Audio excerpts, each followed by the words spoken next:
we have made tongues the focus of the baptism of the Holy Spirit.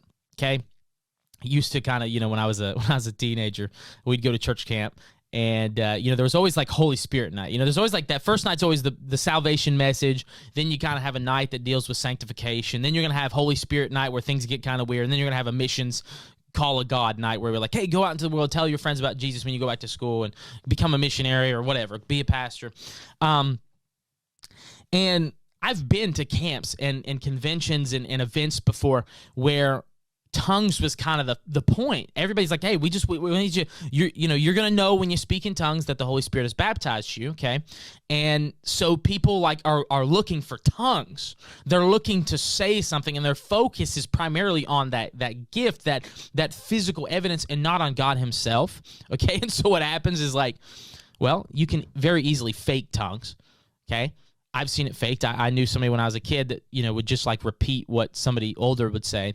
And they were like, oh yeah, I'm speaking in tongues. No, you're not. Like, speaking in tongues is something that the Holy Spirit does through you, okay? But I've seen how it's kind of been misconstrued. It's not necessarily that those people that preach that necessarily were trying to make tongues the whole purpose, but somewhere in translation, it gets lost, and people are like, oh, tongues. But the point of the baptism of the Holy Spirit is not tongues, okay? Tongues is simply the evidence. Power is the purpose of the baptism of the Holy Spirit. And that's why a lot of people have taken issue with this, because like, oh, they're all about tongues, they're all about speaking in tongues, they're all about this, that, and the other.